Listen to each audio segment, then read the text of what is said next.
Selamat malam para narasumber, para teman-teman, dan para pemirsa di rumah. Satu persatu generasi muda jatuh ke pelukan dan cengkeraman para predator anak. Bukan hanya trauma dan celaka, anak-anak tidak berdosa ini harus meregang nyawa akibat perilaku bejat dan asusila yang menimpa mereka. Indonesia berada di zona merah darurat kekerasan anak. Bagaimana hukum bisa membuat jera dan anak-anak kita tumbuh dengan hak-hak yang dijamin oleh negara.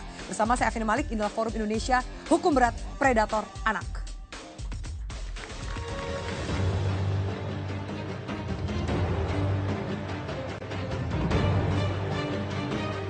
Bisa seumur hidup di penjara.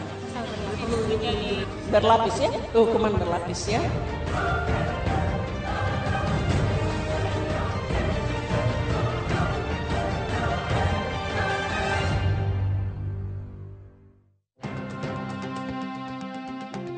Peristiwa pembunuhan dan pemerkosaan anak yang terjadi di Kalideres, Jakarta Barat menambah rentetan kasus kekerasan yang terjadi pada anak-anak tahun ini. Hal ini menyebabkan hilangnya rasa aman bagi para orang tua dan anak-anak. Perbuatan yang dilakukan tersangka terhadap korban selamanya akan tersimpan dalam memori sang anak. Itulah sebabnya menurut beberapa pihak, hukuman yang tercantum pada Undang-Undang Nomor 23 Tahun 2002 tak setimpal dengan perbuatan keji yang dilakukan para tersangka terhadap korban. Hukuman 15 tahun penjara bagi para pelaku pedofil yang ada sekarang belum bisa menjadi efek jera. Pada kenyataannya, hukuman yang diterima pelaku hanya berkisar 3-5 tahun penjara. Maka beberapa pihak banyak mengajukan hukuman kebiri untuk pelaku, bahkan seumur hidup dan hukuman mati. Itu sudah memberatkan hukumannya, gitu. Tapi ternyata memang tidak bisa hanya penjeratan hukuman, tapi nampaknya ini harus kita tekankan untuk pencegahannya, Mbak. Hari ini kita tekankan dengan adanya pembentukan unit pelayanan yang berbasis masyarakat.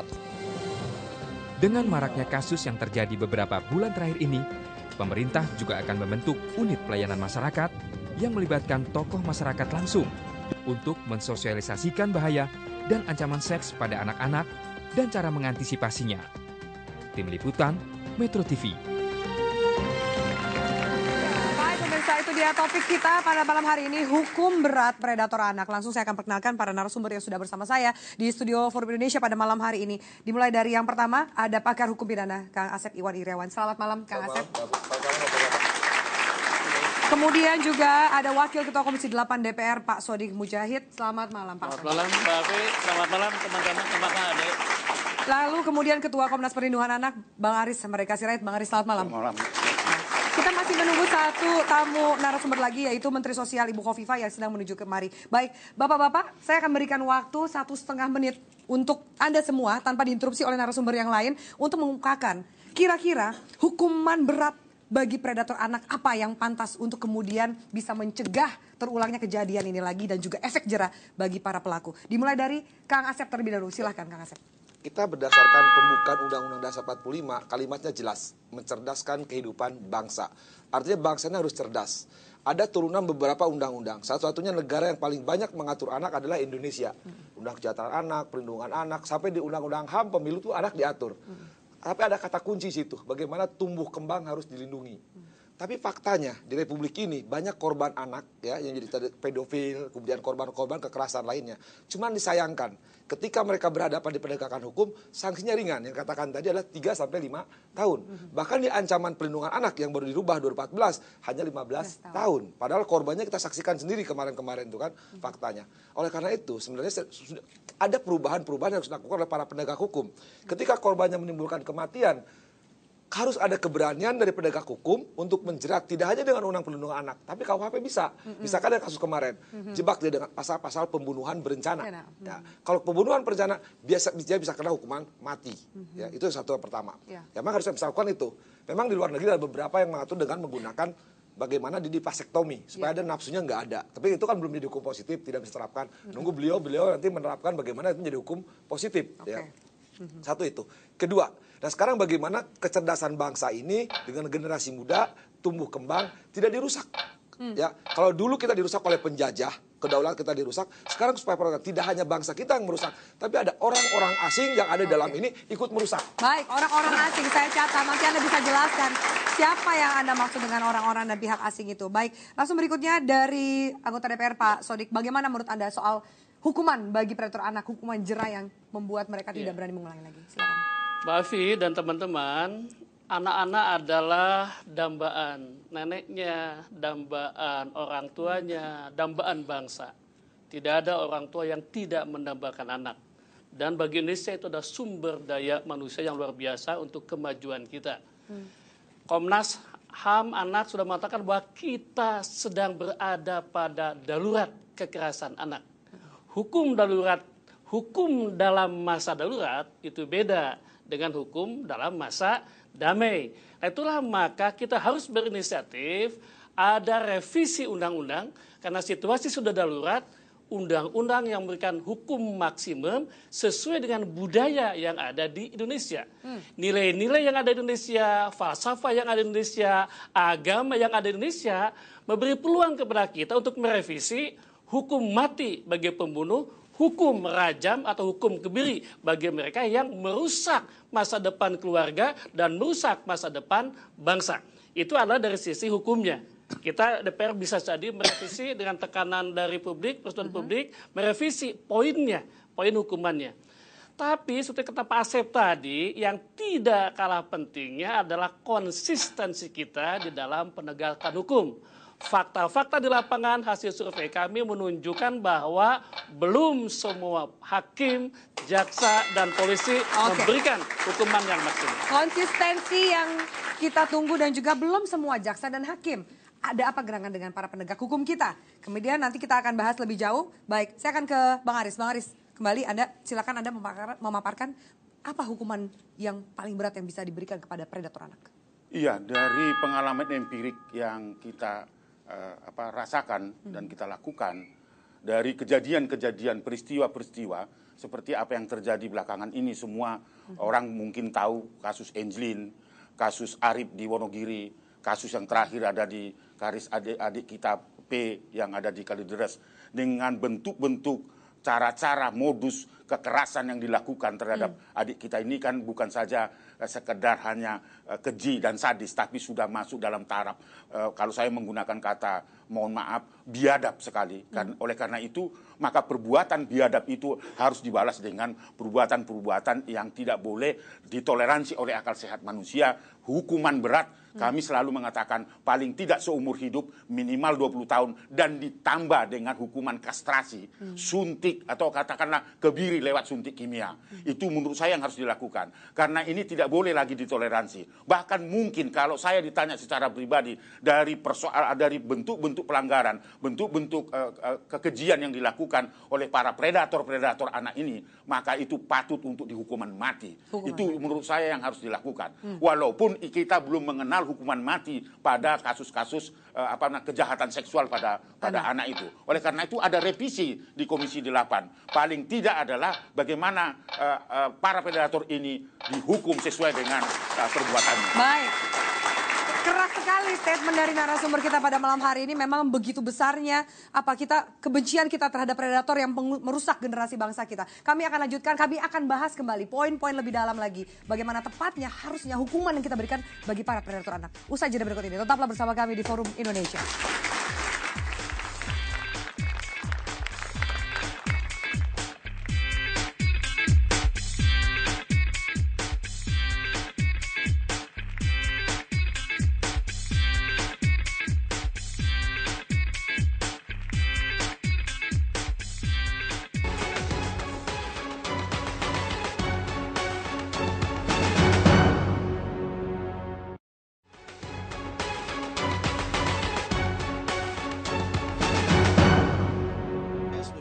Manusia yang begitu Pak, soalnya ya bukan manusia itu biadab kok ya, dia nggak memikirkan masa depan anak sekolah begitu, tapi yang terjadi anak kecil kan. Itu kalau setimpal bagi kita tuh nggak bakal mungkin Bu, kalau saya dimatiin deh, kalau biar maksudnya ya seberat-beratnya lah, dia maksudnya nih buat contoh yang lainnya itu, mereka itu seolah-olah kasus begini bukan cuma sekali dua kali loh Bu, udah sering banget. Kalau menurut saya tergantung dari sanksi hukum yang berlaku sampai saat ini masih terlalu ringan, ya Bu ya.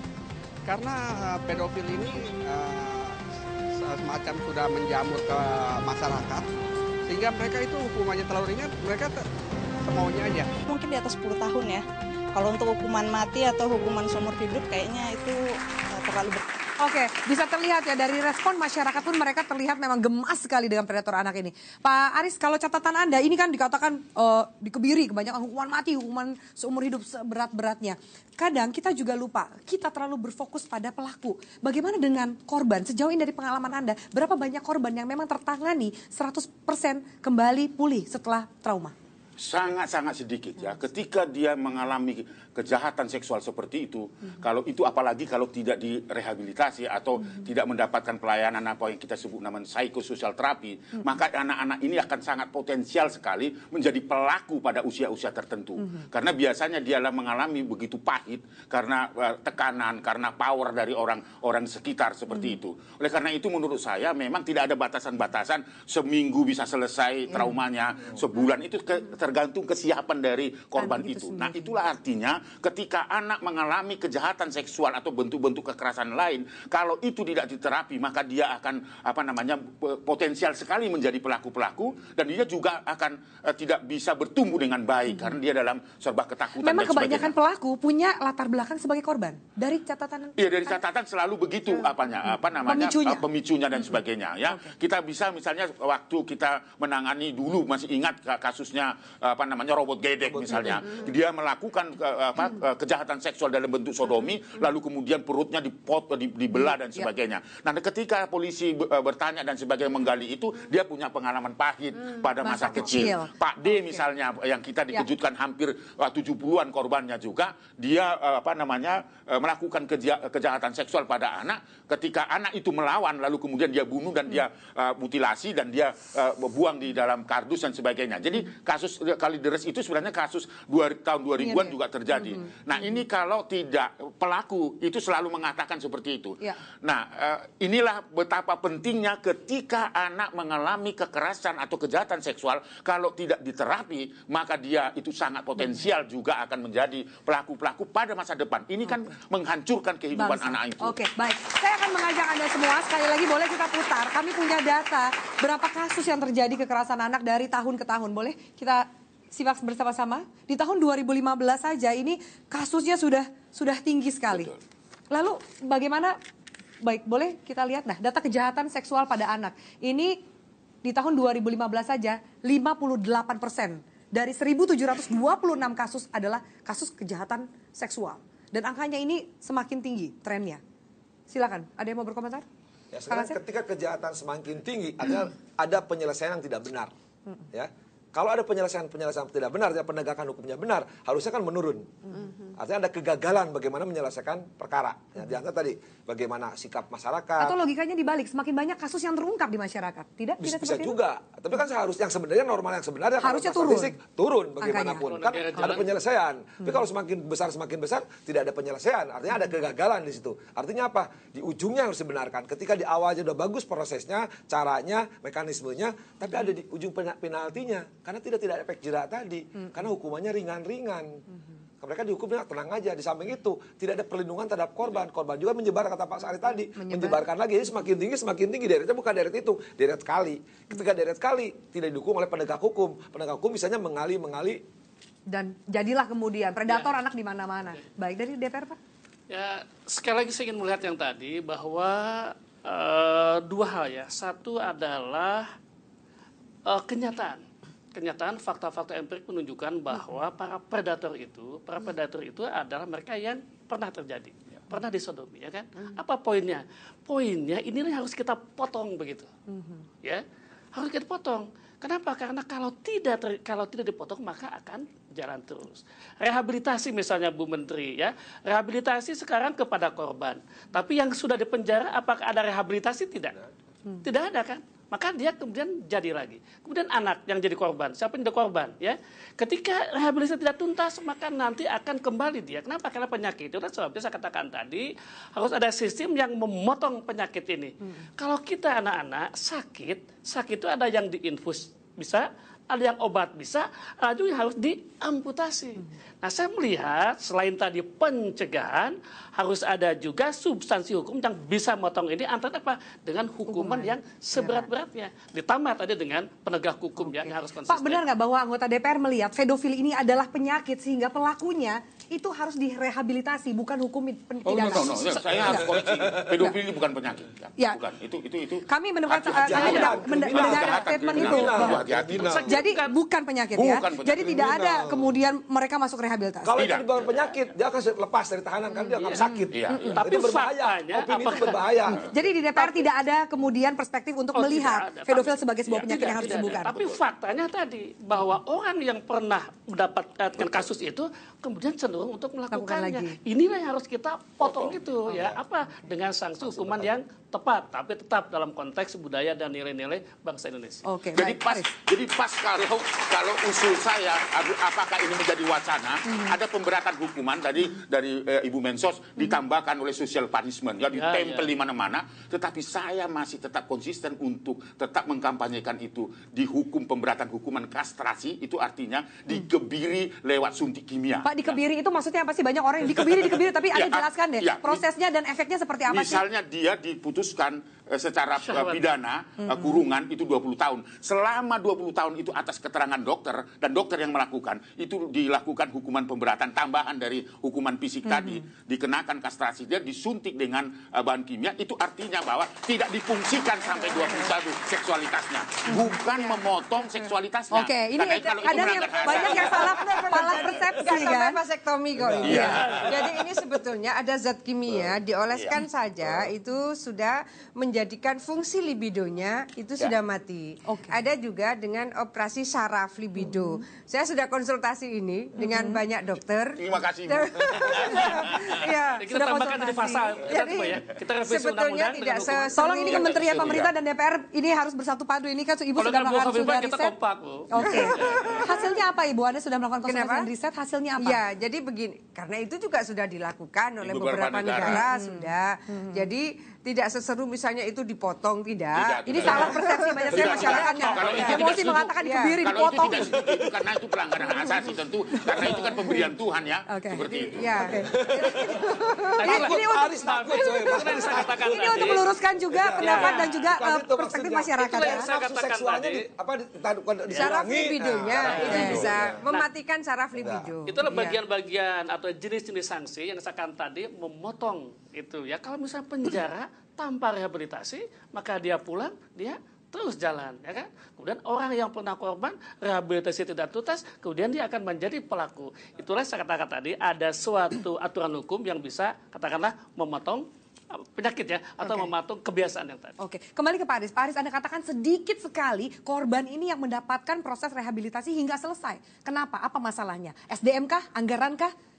Skill kah? Ya, saya kira banyaknya keterbatasan, katakanlah tenaga sumber daya ya, misalnya psikolog yang datang, psikiater dan sebagainya. Itu kan harus dibantu dengan itu. Nah, di Indonesia itu kan secara belum ada kumpulan orang-orang yang secara khusus untuk memberikan pertolongan seperti itu. Kalaupun ada, misalnya kita hanya ambil dari hubungan pribadi kita ini perlu dibantu dan sebagainya. Tetapi sekarang ini sudah ada dalam P2, TP2A itu adalah psikolog juga ada di situ. Tapi persoalannya sekarang ini belum begitu komprehensif ketika itu terjadi terus bisa bergerak dan sebagainya. Tapi dengan tadi ada standar yang sudah minimum itu sudah mungkin bisa dilakukan.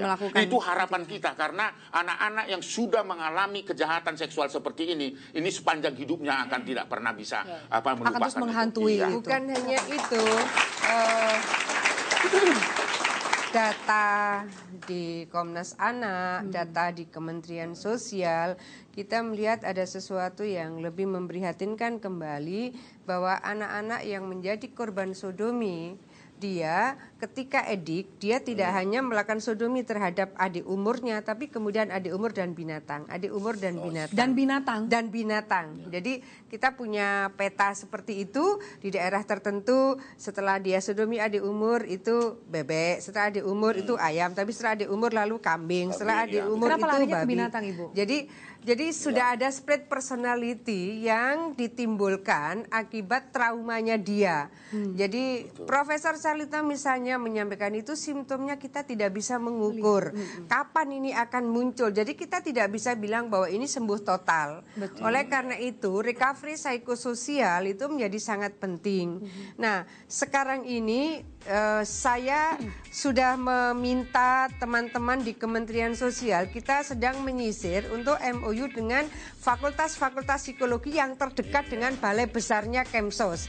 Karena apa? Ini kita seringkali mensosialisasikan, jangan begini ya, jangan begini loh. Kalau sudah terlanjur bagaimana? Oh, Anda datang ke sini loh, di sini free of charge loh, di sini kita punya banyak counselor loh. Lalu disupport oleh siapa? Kita berharap bahwa ini akan disupport oleh fakultas-fakultas psikologi terdekat. Dari 7 balai besarnya Kemsos, insya Allah sekarang kita sedang siapkan untuk memberikan counseling bagi siapapun, tidak hanya persoalan bagi siapapun, terbuka untuk siapapun bisa datang. Baik, terima kasih. Kita harus jeda, Bapak-bapak dan Ibu, kami akan lanjutkan pemirsa. Lalu ketika kondisinya saat ini Indonesia darurat predator anak, kapan Indonesia bisa bebas dari predator anak? Kami lanjutkan sesaat lagi. Tetaplah di Forum Indonesia.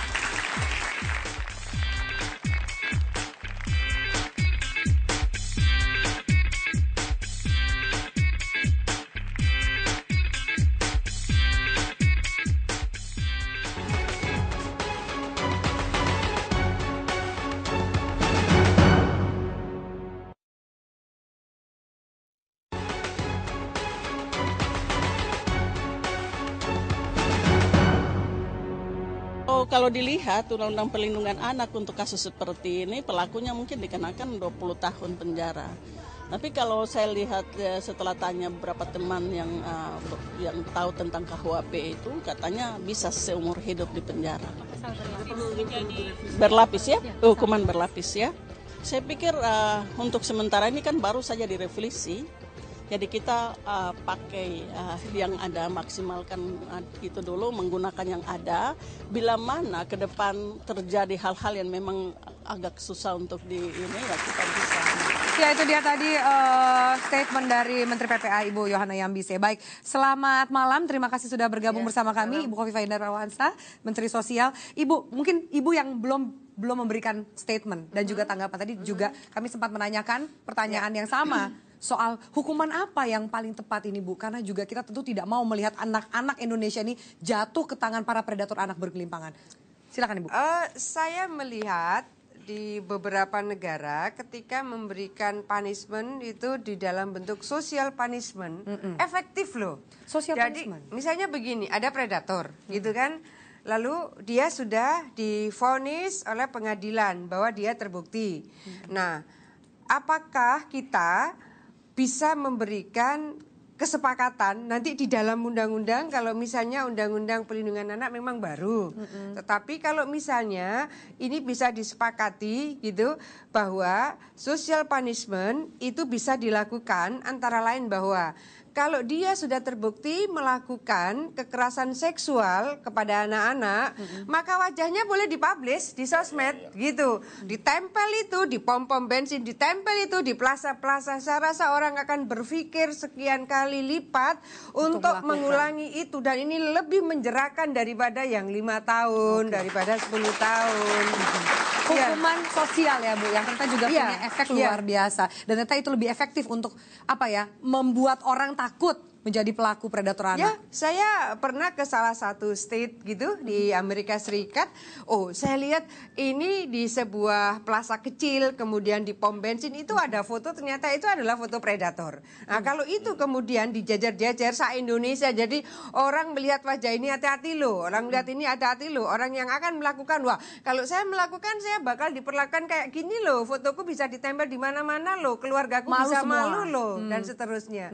Jadi ini bisa menjadi pemberatan yang lebih signifikan menurut saya. Oke, itu bisa menjadi pemberatan yang signifikan. Kang Asep, tadi Anda juga mengatakan ada pihak-pihak asing. Itu maksudnya apa sih, Kang Asep? Gini, sekarang kan banyak kejadian-kejadian di mana orang asing ke sini seolah memberikan kasih sayang, pelukan-pelukan. Padahal itu ada penyakit yang sebenarnya kepuasan ketika menggendong bayi, dia melakukan kepuasan seksual. Itu fakta. Satu itu. Kan kita juga pernah mendengar ada sekolah-sekolah asing yang melakukan hal tertentu terbukti. Walaupun kita kecewa dengan putusan terakhir kan. Nah, itu ada beberapa fakta di mana orang-orang asing di beberapa daerah tertentu, daerah wisata, mereka melakukan dengan kepuasan tersendiri, mereka melakukan pedofil. Dan satu itu yang katakan. Tapi saya tertarik oleh Ibu Menteri tadi. Betul, sekarang ada beberapa. Sekarang kita bisa menjatuhkan sistem hukum. Jadi hukuman pokoknya misalkan hukuman mati, hukuman penjara, ada hukuman tambahan ditempel foto-foto gitu. Cuman saya tak khawatir ketika foto ditempel, jangan-jangan tertukar dengan foto-foto pilkada gitu. Bagaimana kalau ternyata setelah selesai menyelesaikan hukuman penjaranya, hukuman badannya, dan ternyata dia sudah bertobat, itu bagaimana? Oh ya nggak bisa. Makanya ketika hakim menjatuhkan putusan tadi, jadi hukuman pokoknya di penjara, ya misalkan hukuman 20 tahun untuk seumur hidup, tapi setelah itu misalkan ketika di LP, ya dilakukan tadi, ya entah di vasektomi, entah di apa-apa, nafsu seksnya ditutup, ada medik yang melakukan. Setelah itu juga ada hukuman sanksi sosial tadi dipasang di mall-mall, bisa kok. Itu ada dalam bentuk putusan hakim. Jadi banyak sekali hukuman yang berlapis yang diberi. Tergantung beliau nanti politik hukumnya. Nah baru saya mau tanya beliau, silakan Pak, bagaimana? Apakah kemudian bisa hukuman sosial, kemudian suntik kebiri, tadi katanya ini lebih sadis lagi gitu Kak. Bisakah itu dilakukan Pak ke depan? Ada visi DPR seperti itu? Bisa. Saya katakan tadi bahwa konten atau substansi undang-undang lahir dari nilai-nilai falsafah, nilai-nilai budaya ya yang ada di negara itu. Dan nilai-nilai budaya yang ada di negara kita ambil katalah mayoritas umat Islam. Itu benar kata Ibu Khafifah. Satu ada konten yang keras, yang kedua ada sosial punishment, yang ketiga ada penegak hukum yang adil.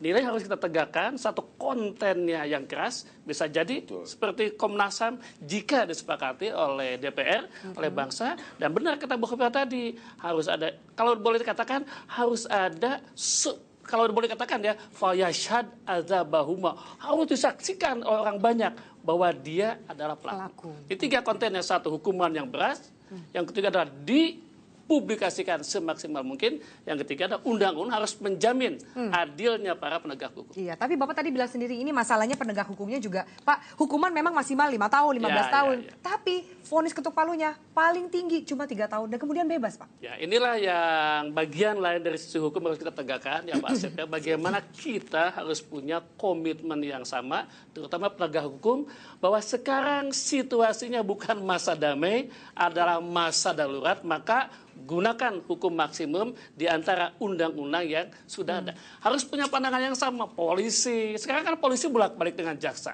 Kemarin JIS, hukuman pertama 10 tahun ya. Hukuman yang kedua pengadilan tinggi dibebaskan. Ini kan tidak ada komitmen yang sama di antara penegak hukum terhadap masalah bangsa yang sekarang, saya setuju, dalam keadaan darurat. Atau daruratnya nggak kerasa bagi para penegak hukum kita. Urusan yang lain aja, urusan korupsi gitu kan, kemudian kebakaran hutan. Saya katakan Bu Khofifah tadi, saya juga sering bertanya-tanya, kita ini bangsa apa sih? Ya, jadi begini, mungkin kita bisa membangun satu perspektif yang lebih ada strong komitmen di antara seluruh warga bangsa, tidak hanya penegak hukum. Ketika kita mencoba menyelami, kemudian kita mencoba melakukan telaah dan pendalaman terhadap para korban. Jadi misalnya sekarang ini ada 30-an korban pedofil yang sudah ada konselor ke sana, sudah ada psikolog ke sana.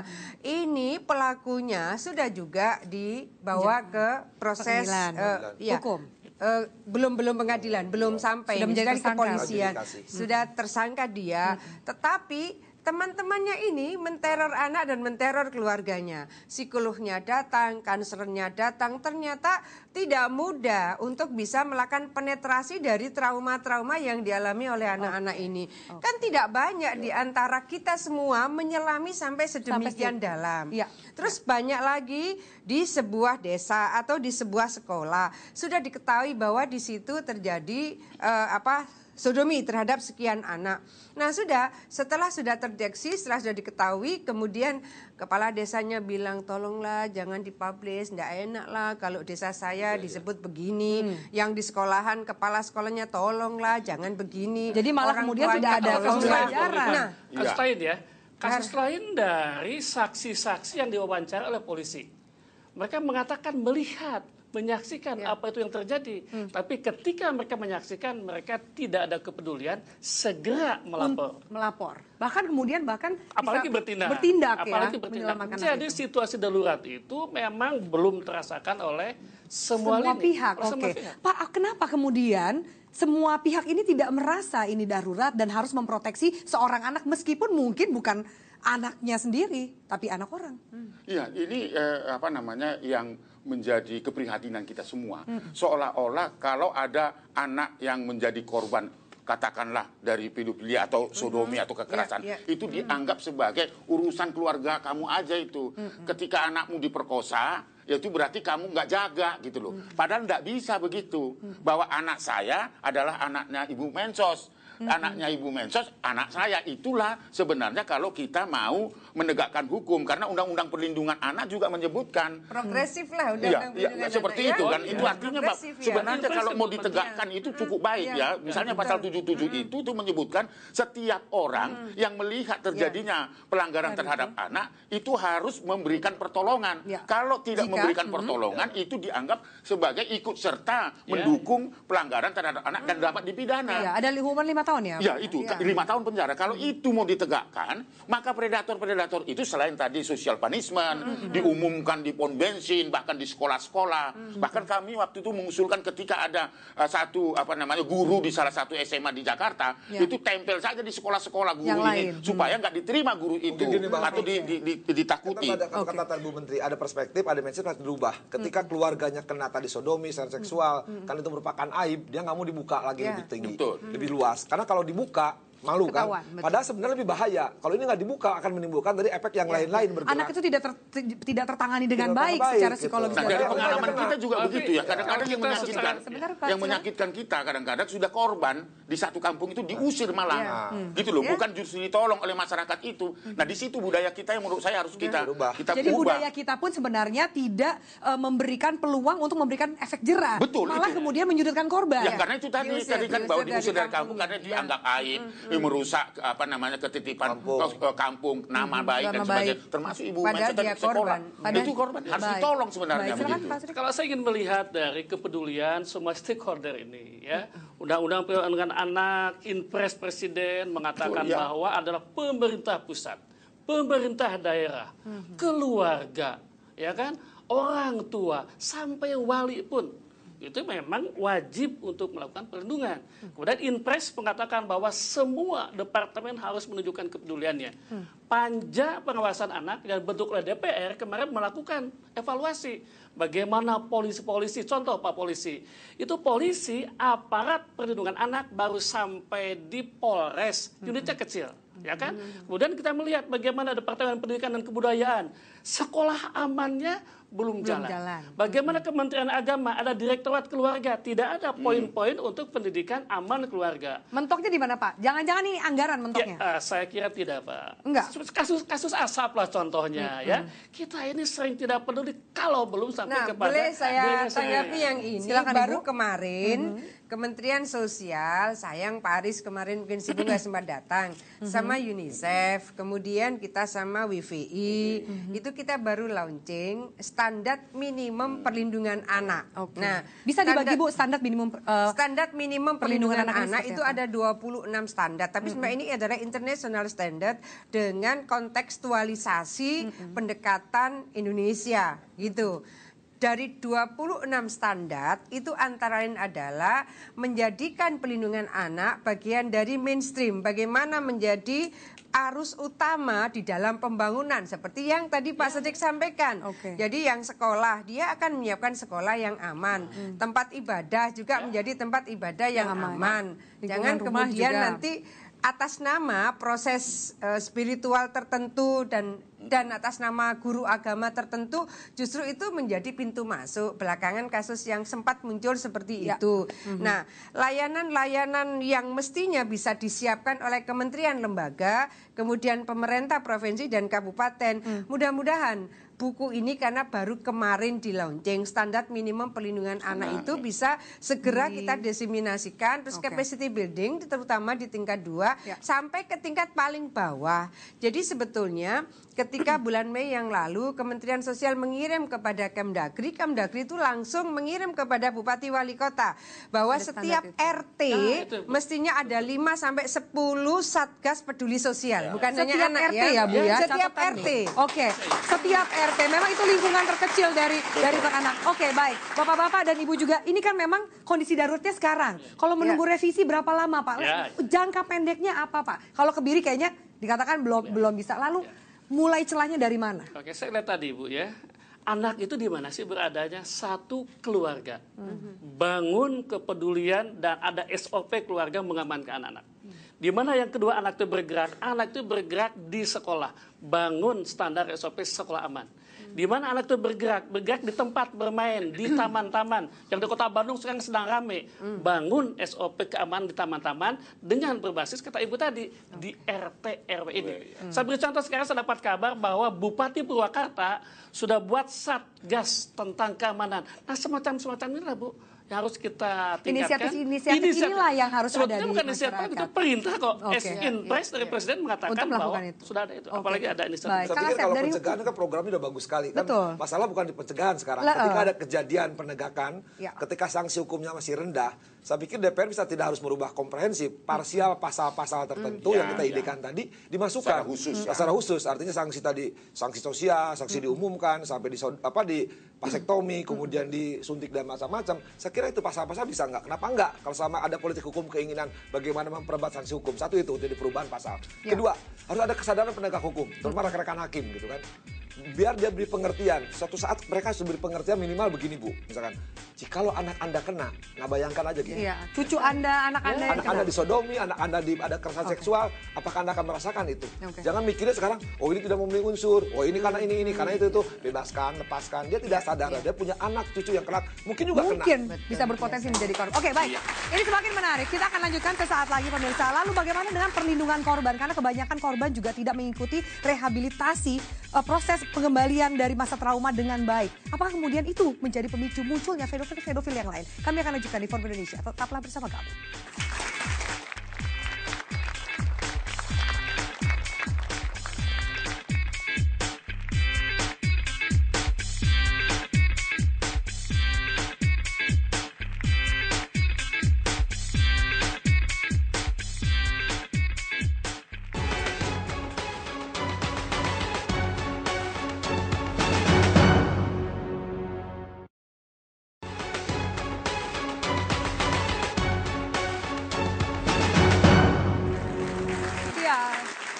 Baik pemirsa, lalu pertanyaan besarnya bagaimana kemudian menjaga anak-anak bangsa ini bebas dari predator anak dengan cara apa? Silakan closing statement dari Kang Asep. Tadi kata ini darurat. Kalau ada pembiaran dari lingkungan keluarga yang tidak membuka alasan aib, kemudian juga kalau penegakan hukum tetap hukumannya ringan-ringan, sementara orang asing tadi tetap bebas masuk ya, akibat sampai binatang dan semuanya, selama itu tidak ada konsistensi penegakan hukum, selama ada penyelesaian, ini tidak hanya darurat, tapi bencana. Kenapa? Yang dirugikan tidak hanya orang yang bersangkutan, keluarganya menangisi, masyarakat dirugikan, bangsa ini tidak cerdas, tidak maju. Kenapa? Karena ada pembiaran dan tidak ada penegakan yang tetap. Artinya kita dibutuhkan sekarang tidak hanya konsep di awal, tidak hanya mekanisme penyelesaian, tapi bagaimana akhirnya, endingnya berani menindak orang-orang yang melakukan pembunuhan terhadap anak-anak bangsa supaya tidak tumbuh kembang menjadi orang-orang kerdil di bangsa ini. Tapi kita butuh bangsa yang maju, bangsa yang kuat. Kita berani untuk itu Kang Asep? Kita punya keberanian untuk itu? Kembali, ketika orang itu melakukan perbuatan terkutuk, hukum seberat-beratnya. Itu dia tagline-nya. Ya. Hukum seberat-beratnya. Baik, terima kasih. Langsung. Dari penelusuran Panja Perlindungan Anak DPR,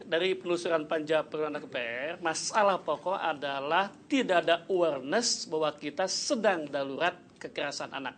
Apa akibatnya? Akibatnya pencegahan di Dikdikbud tidak ada, pencegahan di RT tidak maksimum, pencegahan di keluarga tidak maksimum, hakim jaksa pun tidak maksimum. Kenapa? Karena memang belum ada awareness tentang darurat anak. Apalagi jika sudah waktunya nanti kita revisi undang-undang untuk memberikan sanksi yang maksimum bagi para predator anak. Langkah konkret dari Komisi 8, dari DPR sendiri dalam waktu dekat akan apa, Pak? Satu, kami ada panja perlindungan anak, akan merevisi undang-undang. Yang kedua, akan bertemu dengan semua stakeholder sesuai dengan impres Presiden agar mereka membuat langkah-langkah konkret perlindungan anak seperti katakan oleh Menteri Sosial. Dan kami juga akan terus minta media untuk mengumumkan bahwa sekarang darurat anak, darurat kekerasan. Ini untuk membangun awareness kepada masyarakat tentang bahaya kekerasan anak yang ada di anak. Oke, akan kami kawal, Pak. Terima kasih banyak. Pak Bahari, silakan. Ya, untuk memutus mata rantai darurat kekerasan terhadap anak, khususnya kejahatan seksual itu berdasarkan Impres nomor 5 tahun 2014 tentang gerakan nasional menentang kejahatan seksual itu, diperlukan sanksi hukum yang berkeadilan bagi korban. Itu yang pertama. Yang kedua, perlunya gerakan masyarakat menggunakan semua simbol-simbol negara, termasuk dalam polisi misalnya, untuk melokalisir atau membatasi ruang gerak dari para predator-predator itu. Seperti apa kata Ibu Mensos tadi, memberikan sanksi sosial. Ya, saya sangat setuju sekali kalau itu diumumkan di seluruh tempat-tempat umum yang bisa diakses oleh semua masyarakat dan seterusnya. Tetapi yang terpenting sekali lagi, saya hanya ingin menyampaikan ini kepada Komisi 8. Mari kita revisi undang-undang itu yang berkeadilan bagi korban. Lalu kemudian pada para penegak hukum, jangan berhenti dengan dua asas pembuktian visum dengan saksi dan sebagainya, tapi inovatiflah, kreatiflah ketika misalnya menangani anak-anak yang mengalami atau kasus-kasus kejahatan seksual pada anak. Karena apa? Karena simbol-simbol negara itu termasuk Kementerian Sosial, Kementerian Pemberdayaan Perempuan dan Perlindungan Anak, dan jangan biarkan polisi sendiri. Karena polisi sendiri selalu, katakanlah kasus Kalideres, orang akan menunggu kapan polisi itu membongkar. Bebannya di polisi. Nah, itu artinya bahwa kita tidak boleh hanya membebankan kepada polisi. Kalau itu yang terjadi, maka kasus-kasus Angelin, kasus-kasus yang ada di Kalideres itu hanya kita menunggu peran serta hanya polisi, tetapi padahal itu adalah termasuk peran kita untuk bertanggung jawab. Kita yang kemudian ikut tergerak. Baik, Ibu Khofifah silakan. Itu artinya, saya melanjutkan saja yang disampaikan Pak Aris, artinya bahwa perlindungan anak memang harus menjadi arus utama pembangunan di pemerintah pusat, provinsi, kabupaten, sampai di tingkat RT tadi yang saya sampaikan. Kalau perlindungan anak menjadi arus utama, maka yang melakukan proses penegakan hukum nantinya, kalau misalnya ya, ini berproses, ada polisinya, ada hakimnya, ada jaksanya, maka jaksa kalau sedang menuntut para predator, dia tidak boleh setengah hati bahwa pemberatan yang menjerakan itu memang sudah harus disampaikan pada saat proses persidangan. Hakim pun ketika kemudian mengambil keputusan pemberatan, karena ini terkait dengan sangat banyak penyelamatan anak bangsa ke depan, maka hakim juga tidak boleh setengah hati. Nah, ini harus berseiring antara proses penegakan hukum pada saat yang sama, arus utama perlindungan anak harus dilakukan dengan awareness seluruh elemen masyarakat. Oke, baik. Boleh kita beri tepuk tangan. Pertanyaan terakhir, silakan boleh dijawab. Kita tahu bahwa kebanyakan, tadi Pak Aris dan Ibu juga menjelaskan bahwa kebanyakan ini keluarga korban atau lingkungan merasa malu. Sementara kita punya program prevention yang begitu baik. Bagaimana kemudian kita menyadarkan masyarakat jika memang ternyata anak-anak mereka menjadi korban predator, datangnya kemana, Bu? Harus konseling, minta bantuan kemana, Bu? Ya, jadi kebetulan saya melihat di salah satu state di Amerika Serikat itu mereka menyiapkan tempat konseling free of charge, semua boleh masuk. Nah, pada posisi seperti itu membangun perspektif masyarakat menjadi sangat penting bahwa yang ke situ itu bukan saja orang-orang yang bermasalah, yang ke situ adalah orang yang sedang mencari solusi. Supaya yang mau datang itu mereka tidak enggan, tidak segan karena oh dia punya masalah kali, kenapa dia datang ke tempat ke konseling di situ. Nah, membangun perspektif seperti itu tidak kalah pentingnya supaya orang dengan sukacita datang ke situ mengkonsultasikan dan akhirnya dia bisa mendapatkan solusi. Nah, nanti para psikolog atau konselor akan mengetahui dari tingkat derajat traumanya yang diderita oleh anak, bahkan juga oleh keluarga. Dia akan tahu oh dia mesti mendapatkan konsultasi sekian kali dan seterusnya. Oh, silakan Pak. Kalau undang-undang sudah jalan dan impres sudah dilaksanakan, maka pengaduan-pengaduan itu bukan hanya kepada pos polisi, tapi kepada ibunya, kepada kepala sekolah, kepada RT, kepada RW, kepada ketua DKM. Jika impres dan undang-undang sudah jalan. Jadi orang tidak akan segan lagi untuk mengadukan. Kenapa? Karena semua sudah jalan. Inilah tugas kami.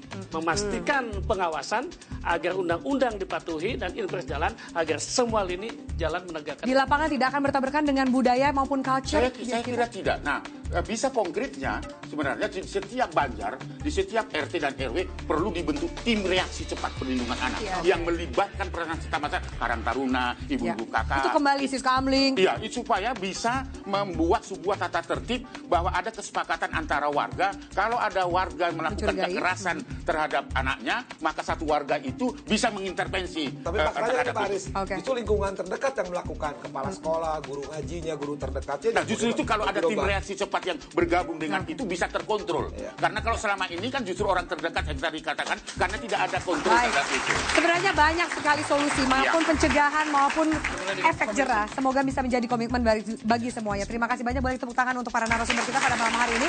Pemirsa, mewujudkan perlindungan anak jangan cuma galak di atas kertas. Retorika dan komitmen yang setengah-setengah tidak akan menjaga anak-anak kita yang bisa saja menjadi korban berikutnya jika tidak ada perlindungan dari negara. Kita semua harus bersama bergandengan tangan merangkul semua anak bangsa tanpa membedakan siapa dan juga asal usulnya. Saya Afiani Malik undur diri, salam Forum Indonesia. Selamat malam.